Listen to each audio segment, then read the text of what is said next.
धार भोजशाला के लिए आज का दिन बेहद खास, बेहद महत्वपूर्ण और अहम रहने वाला है। सुप्रीम कोर्ट में धार भोजशाला पर आज महत्वपूर्ण सुनवाई होगी।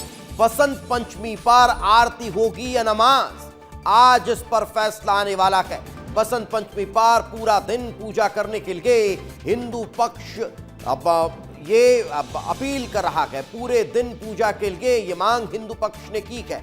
तो वहीं शुक्रवार होने के चलते जुमे की नमाज को लेकर भी वहां मुस्लिम पक्ष अड़ा हुआ है और यही कारण है कि दोनों समुदायों को साथ बैठाकर समझाने की कोशिश स्थानीय स्तर पर प्रशासनिक अमले की है। लेकिन इस पूरे मामले को लेकर अब कोर्ट इसमें पटक्षेप करता हुआ नजर आने वाला है।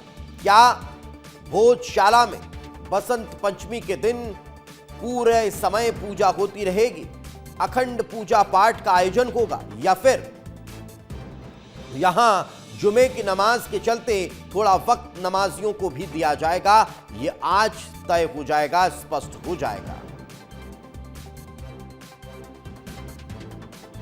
लगभग 8000 का फोर्स है। इसमें सीआरपीएफ के रैपिड एक्शन फोर्स भी है, वो भी 800 के आसपास फोर्स है। वरिष्ठ अधिकारी यहाँ पे आ चुके हैं। मल्टी लेयर डिप्लॉयमेंट रहेगा, जोन, सेक्टर, वार्ड्स, इस तरह से हमने इसमें डिवाइड किया है। मेरी अपील यही है कि कोई भी र्यूमर पे ध्यान नहीं दें, शांतिपूर्ण ढंग से हम ये आयोजन कराने में सफल होंगे, ऐसा हमारा पूरा विश्वास है। किसी को भी इश्यूज़ होते हैं तो आप एडमिनिस्ट्रेशन और पुलिस से संपर्क करें, हम सारी चीज़ क्लैरिफिकेशन करें। और चलिए इस वक्त हमारे सहयोगी अमृत हमारे साथ जुड़ चुके हैं, उन्हीं से बातचीत करते हैं। अमृत, कितना वक्त जब कोर्ट में इस भोजशाला विवाद को लेकर सुनवाई होने वाली है?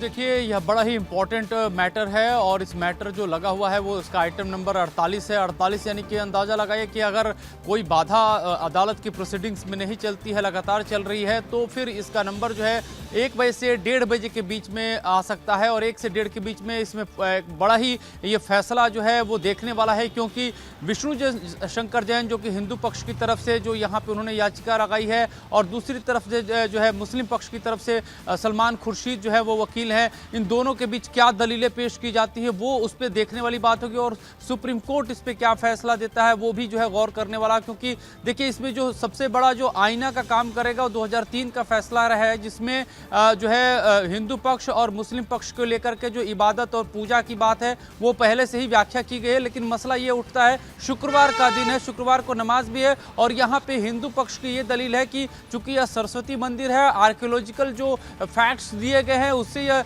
सिद्ध होता है कि यहाँ पे जो है जो शारदा माता का मंदिर है वहाँ पे सरस्वती पूजन होना चाहिए, और इसके लिए अखंड पाठ का जो है प्रावधान किया गया। अदरवाइज अखंड पाठ का नहीं होता तो यहाँ पे पूजा की जो विधि है, तिथि, समय है, वो सुबह से लेकर के शाम के 3:30 बजे तक, और 3:30 बजे के बाद से जो है फिर शाम तक जो है वो चलता है। लेकिन इस पूरे मामले में मुस्लिम पक्ष का कहना है कि वो भी अपना नमाज उसी दिन जो है वहाँ पे अदा करेंगे। हिंदू पक्ष की तरफ से कहना है कि चूंकि ऐसा नहीं कि इसी मस्जिद में ही नमाज बहुत ही कंपलसरी है, वो इस शहर में बहुत सारी मस्जिदें हैं, वहां भी नमाज अदा कर सकते हैं, लेकिन यहाँ जो है इसी वजह से कॉन्फ्लिक्ट का जोन बना है और मामला जो है सुप्रीम कोर्ट में पहुंचा हुआ है। देखते हैं कि देश की सर्वोच्च अदालत जो है इस पूरी पद्धति में क्या जो है फैसला सुनाती है। अभी ये थोड़े वक्त का समय बचा हुआ है, 48 नंबर है आइटम इसका, और उसमें जो है सुनवाई से सारी चीजें स्पष्ट हो जाएंगी। बिल्कुल, तो सारी चीजें स्पष्ट होती हुई नजर आने वाली है। आप नजर बनाए रखें। अमृत, फिलहाल बहुत बहुत शुक्रिया हमारे साथ चर्चा में जुड़ने के लिए।